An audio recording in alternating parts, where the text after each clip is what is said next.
Hello, everyone. Subscribe to Obsidian Radio. If you haven't noticed by now, this channel has two major themes going on so far. One theme is focused on female behavior, relationships, male and female psychology, and other MGTOW related content. The other is the podcast show focusing on interesting conversations with interesting people that I've looked into online. But in the next few months, I'll be branching off and expanding into other subject matter, or I'll be branching off and expanding the subject matter of my content, of the videos. So I'm going to be straying in a different direction this time. Today, we'll be discussing why the latest Dawn of Justice trailer came out about, like a week and a half ago? It was like December 2nd, I think. I'm going to be talking about why the Dawn of Justice trailer, the latest one, the newest one that came out, sucked. Why did the second Dawn of Justice Batman vs. Superman trailer and why it sucked? It sucked because it revealed too much of what was going on. And from my perspective, the film itself seems like it might be a tad lackluster. Let me explain. Now, just focusing on the trailer. The trailer itself sucked for three main reasons. Reason one, the latest trailer felt like it went on too long, or it felt like it had too much going on within the trailer's length, despite the fact it wasn't actually the longest of all of them. Now, their very first teaser trailer, where they really didn't show too much of what's going on, just kind of hinted at everything, that one was about 2 minutes and 15 seconds. The official Comic-Con trailer, the best one in my opinion, that one was about 3 minutes and 40 seconds.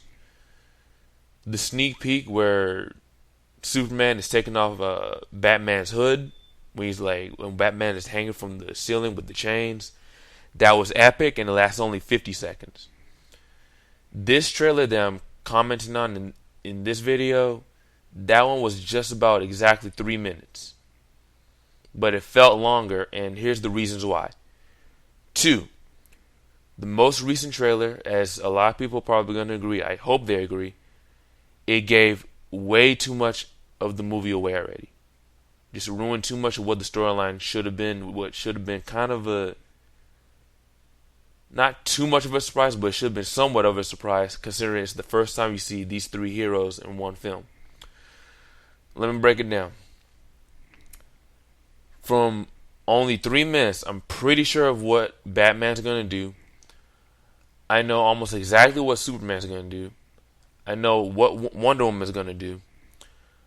I know what Lex Luthor's going to do, but I don't know how he's going to do that in only 2.5 hours. How do you get all the information? I don't know. And I have a good idea as to when within the storyline they're going to do it, whatever it is they're all going to be doing. Now let me backtrack a little bit. The teaser trailer simply set up the Batman versus Superman and that they're going to battle each other. The Comic-Con trailer went even better in my opinion, in terms of it solidified that and intensified that feeling. They barely showed Wonder Woman and they only hinted at what Lex might be doing, but you're still not sure. To me, it was a beautiful setup.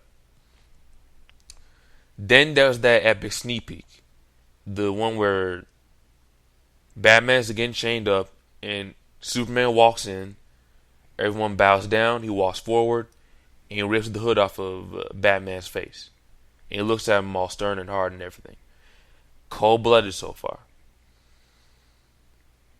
All three of those, very well done until this piece of garbage, in my opinion.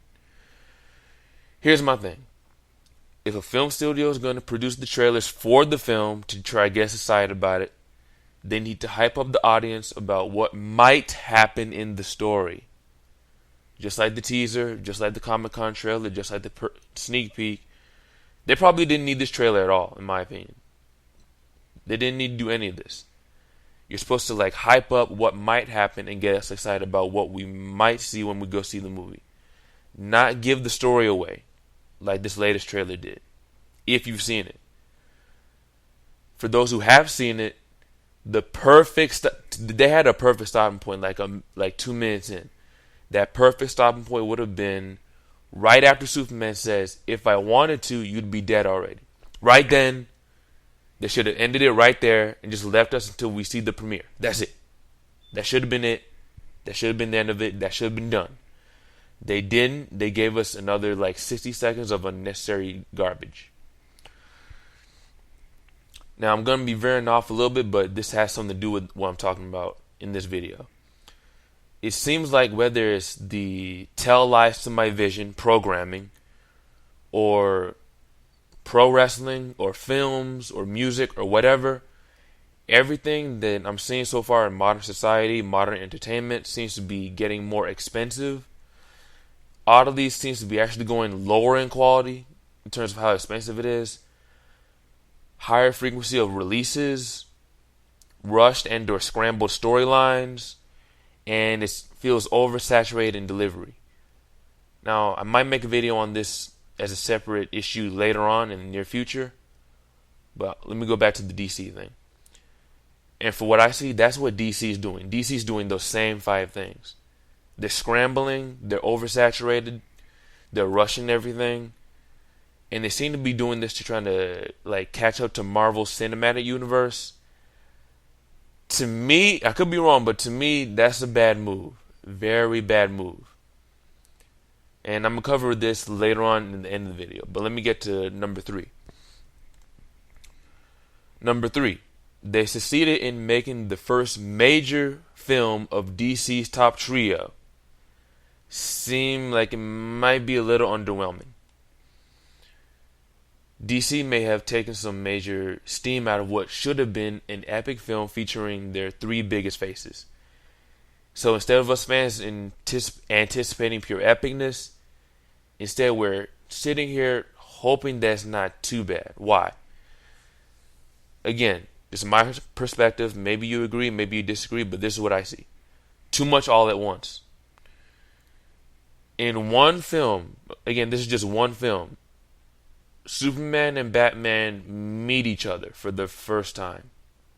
Then they face off, while somehow Lex Luthor learns about Kryptonians, he learns about Superman, he learns about kryptonite, he learns about it being Superman's weakness. Then he learns how he can open up and manipulate someone's DNA, let alone an alien's DNA. Then Wonder Woman will come in from where and why, I'm not sure. Which I guess could still be kind of exciting, whatever. Again, overly revealing trailers like this are making me choose to not see any other trailers for films like Suicide Squad coming out later next year. Not too far from my birthday. So, if there's any new trailers for Suicide Squad or any other what should be an epic film, I might not watch them. Because a lot of these film studios, I don't know what their reasoning is, but they're ruining a lot of trailers. They're not ruining, but they're damaging a lot of hype for their movies where these trailers are coming out, where they reveal too much. So that's what I'm going to say about that. Now, on to the film itself. And no, obviously I haven't seen it, but this is my judgment based on what I've seen so far of what might happen. So, number 4. Again, what DC seems to be doing, and I think they're going to regret this in the long run, as far as the film itself, they're trying to play catch up. They seem like they want to squeeze their new cinematic universe out into the public masses as quickly as possible, and they might be stumbling through an overwritten storyline in order to do it. From my perspective, here's what they should have done. To me, they should have gone with a trilogy, maybe even 4 movies, instead of only 2. Let me explain. Going on to number 5. Here's what they should have done in my opinion. A. They should have went ahead and begun with the Man of Steel movie as they did. That was a good setup. I think that would have worked. If they then followed with B, making a second film focus exclusively on Batman, starring Ben Affleck, in his own separate storyline that later gets intertwined with Superman later on. A storyline where he fights a villain from his rogues gallery that we find out later on was working with Lex Luthor. Through this, he also learns about Superman and finds him to be too dangerous to be left alone. At the very end of the second film, this second film that they should have done, in my opinion, he and Lex separately find out about Kryptonians and their weakness. Lex wants to use this to somehow harm or kill Superman. Batman wants to use the same weakness to control him. The film should end right there. C, the third film should have focused on Superman and Batman eventually meeting up. In the background, Lex ends up using the kryptonite to do something different than what we expect, but we're not entirely sure what he's doing. Lex, earlier in this third film, somehow blames Superman for a major terrorist attack or starting a war or something like that. Superman clears his name, but only after getting some injuries from some heavy artillery or whatever it is, literally. He then meets Batman in a slightly weakened state. They fight. Batman is nearly killed. Superman doesn't go all the way, but he does hurt Batman pretty badly until Batman somehow releases the kryptonite. Then, right there, you cue the monster entrance. And you end on a cliffhanger right there. The fight's almost over, but the movie ends with them being interrupted by this third creature that comes out of nowhere. And the third movie. Fourth movie. Film introduces the monster, or monsters plural. Possibly clones created by Lex Luthor somehow. The clones almost kill Batman. Superman intervenes, but he's severely weakened because of the kryptonite from Batman and the artillery shells from earlier when he fought the army or the whatever anti-terrorist group that was sent after him because of Lex Luthor's lies. So Batman is almost done. Superman has gotten his ass whooped by these monsters or whatever it is that comes in. He gets his ass handed to him. Wonder Woman, now in the fourth movie, comes in, saves both of them, but also nearly dies. Why? She's not quite as smart as Batman and is not quite as strong as Superman. So she can't defeat them, but she can fend them off until all three can get to safety. This all takes place in the first act of the film.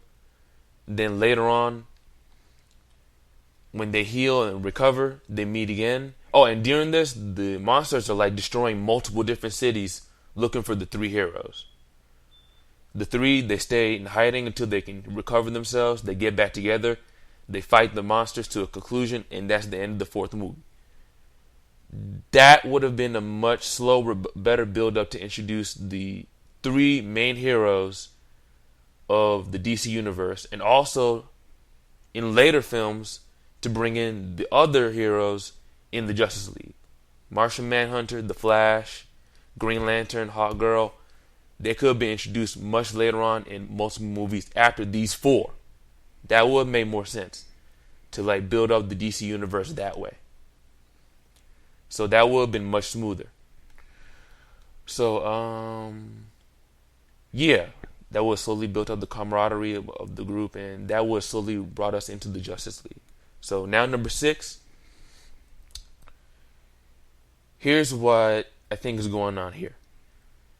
This film, I take back what I was thinking before. I don't think it'll be bad, but I think it'll be subpar of what it should have been.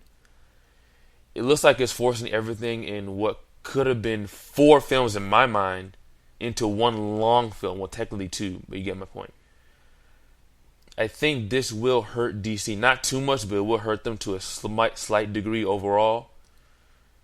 We should all know by now that Marvel has been doing their cinematic universe for about a decade. And instead of slowly building up their own universe slowly, DC seems to have said, we'll do in about 2 years what you guys did in 10. And again, that just comes across as a really bad scramble job to me. Here's why DC is choosing this. Just my viewpoint, my possibilities. In today's society, people are on Twitter, they're on Facebook, maybe not on Facebook, but they're on Instagram and all these stupid social media websites So people have a shorter attention span because of social media like that. The cost of making films has not gone down as much as studios would probably like. I'm not sure, but that's my guess. Because of the economy, a growing number of people might not want to part with their money to go to a movie as much as they did before. Again, that's just a guess. So many films are churned out every year, and I might link to this in the description. I think I actually read somewhere that for the last couple of years, about 500 films have been released every year for the past couple of years. So that's very steep competition. So, and one other one. There's been talk about how the market's being oversaturated with superhero films, so that might be pushing DC to also do another rush job, because if they do it slowly, they might be bringing their cinematic universe into the film industry a bit too late. That might be another possibility. So DC and other publications, Warner Brothers and other film studios, they feel like they have to viciously compete with other films, viciously compete with other studios for shorter attention spans, spend more money, and market their films for much more than ever before to get inevitably less profit for all their hard work. That's what it's starting to look like. It looks like it's just another example of the law of diminishing returns. So my take is, overall, I'm still going to try to see this film, even though the plot is pretty much given away, and to me it feels rushed. It still looks like it might be pretty good, but it doesn't seem like it's going to be the epic film of DC's trio that to me it should have been. At least based off of what I see in the latest trailer. So who knows? Maybe I'm wrong.